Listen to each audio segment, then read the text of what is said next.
Friends, last lecture में આપણે સામયિક શ્રેણીમાં લાસ્ટમાં 3 રીતોનો ઉલ્લેખ કર્યો હતો।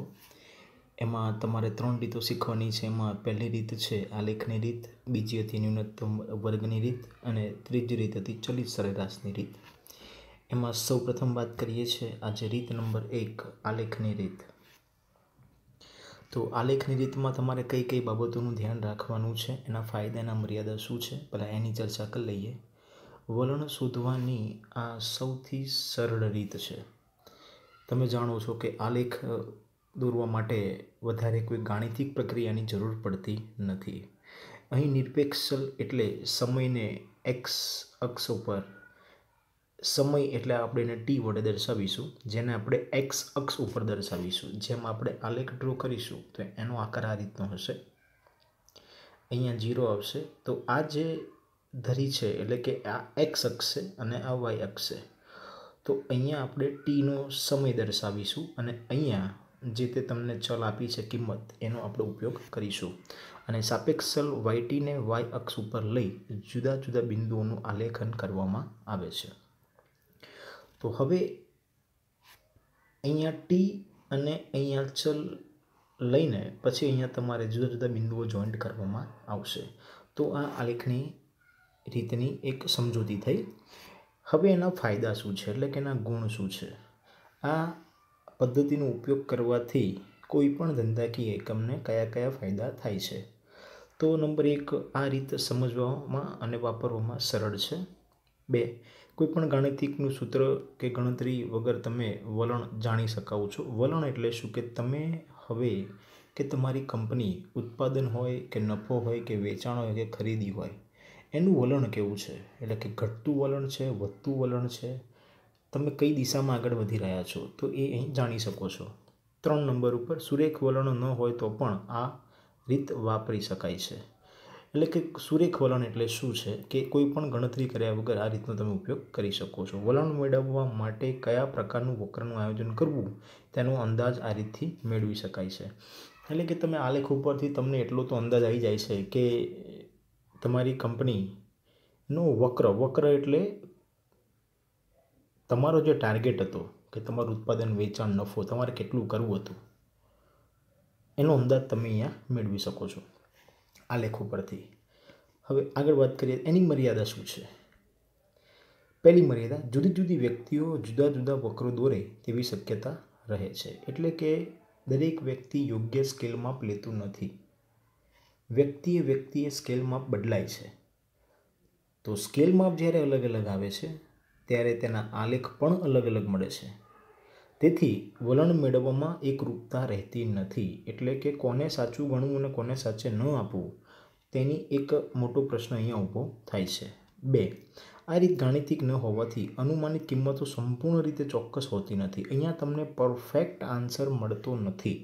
હા, તમને થોડો ઘણો આગળ પાછળ આન્સર મળી જાય છે, પણ પરફેક્ટ આન્સર મેળવવો હોય તો તમારે ન્યૂનતમ પદ્ધતિનો જ ઉપયોગ કરવો પડે। તેથી વિશ્વસનીયતામાં કેટલી અંશે એટલે કે કેટલીક રીતે તે ચોકસાઈ કે વિશ્વસનીયતા જાણી શકાતું નથી।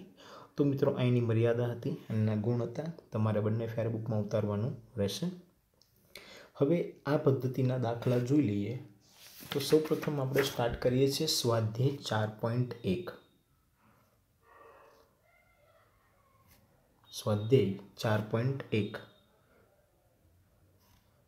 આ તમારા 4.1માં દાખલા નંબર 1, દર વર્ષે જહાજોમાં માલ ભરવાની એક બંદરની ક્ષમતા, એની ક્ષમતા તમને લાખ અને ટનમાં આપેલી છે, વિશેની માહિતી નીચે આપેલી છે।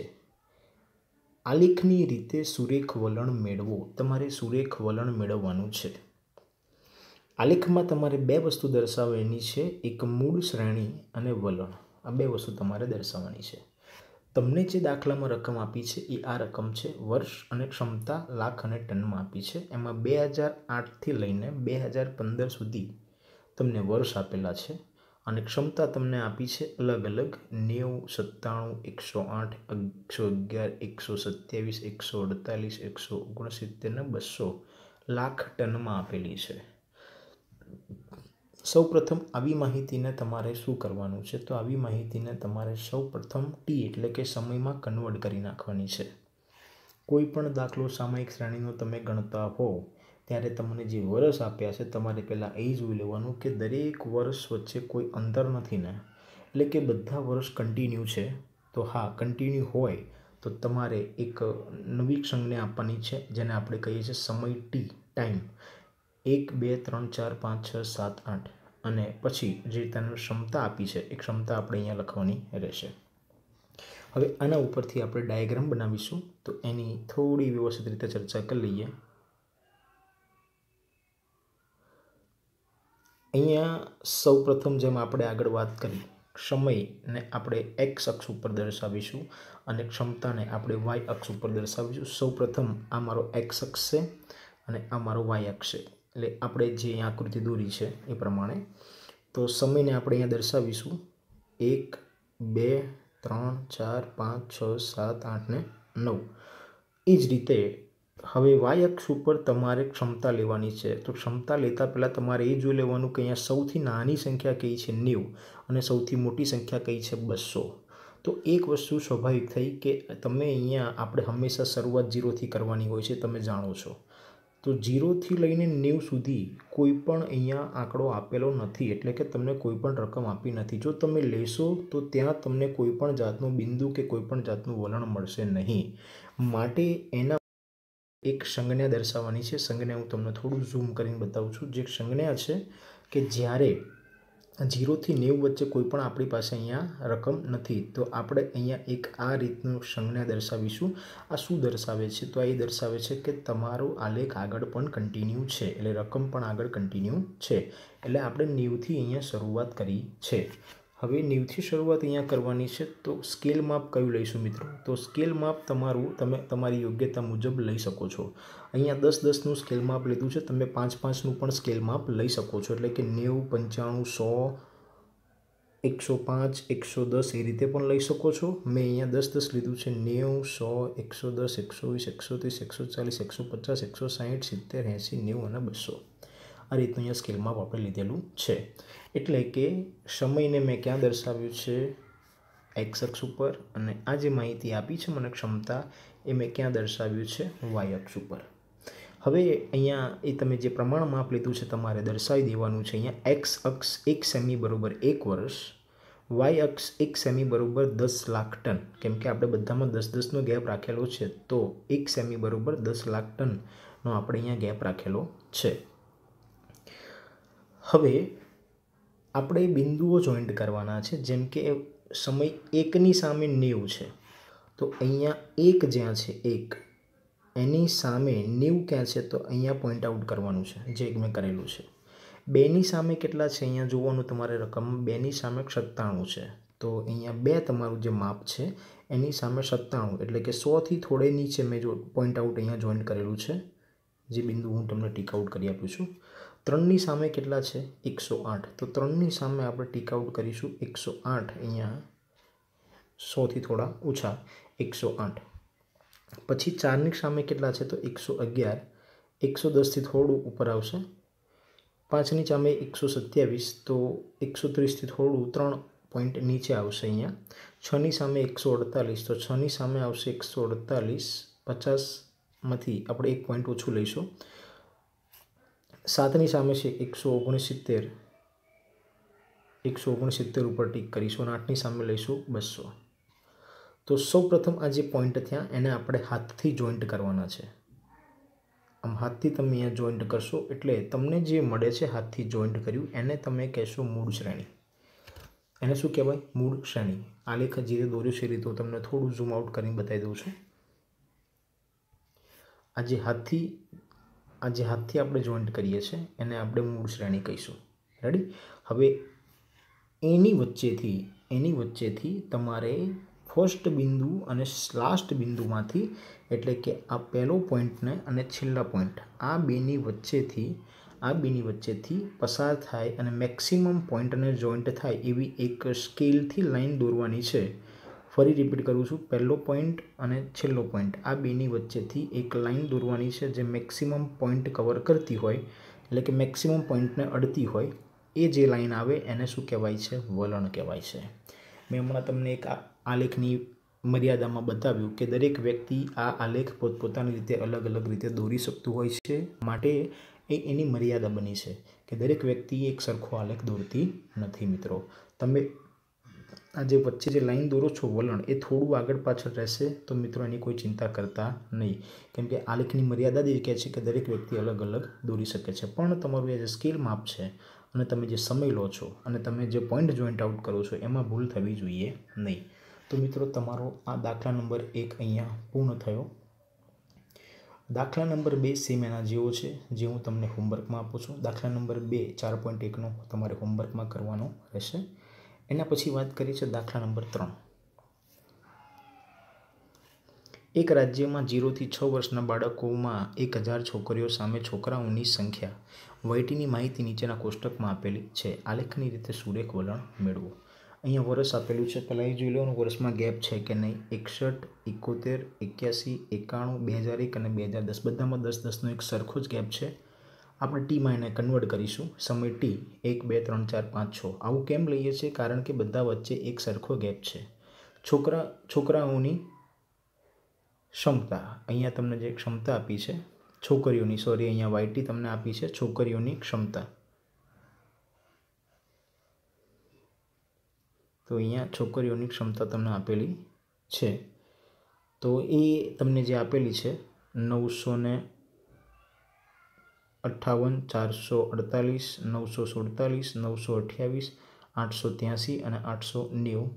અહીંયા લગભગ એક પ્રિન્ટિંગ મિસ્ટેક થઈ લાગે છે. 956 છે. ચોપડીમાં કદાચ જોઈ લેજો વેરિએન્શન હોય તો. બાકી જે રકમો અહીંયા તમારે લેવાની રહેશે 956 હોય તો 56 લેજો, 58 હોય તો 58 લેજો. ઓકે, હું આ 58 પ્રમાણે દાખલો કમ્પ્લીટ કરાવું છું. હવે જેમ આપણે વાત કરી હતી કે જે સમય છે, સમયને આપણે એક્સ અક્ષ ઉપર લઈશું. સૌપ્રથમ આપણે 2 ધરી દોરી કાઢીશું, વાય અક્ષ અને એક્સ અક્ષ. અહીંયા વચ્ચે સેન્ટરમાં આવશે 0.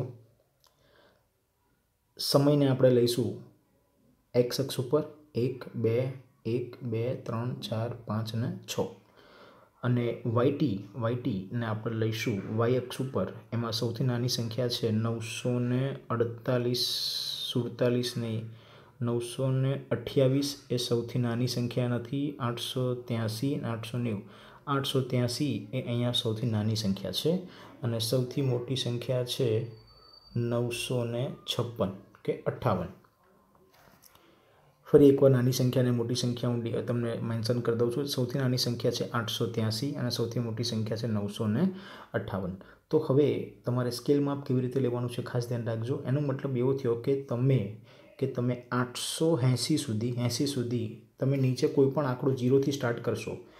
એક્ઝામ્પલ તરીકે 0થી લઈને હું 880 સુધી સંખ્યા લઈશ પણ ખરો, તો ત્યાં મારું અહીંયા કોઈ પણ પોઈન્ટ જોઈન્ટ થશે નહીં. તો ત્યાં હું તૂટક રેખા બતાવી દઉં છું, જેમ મેં આગલા દાખલામાં તમને સમજાવી તે પ્રમાણે.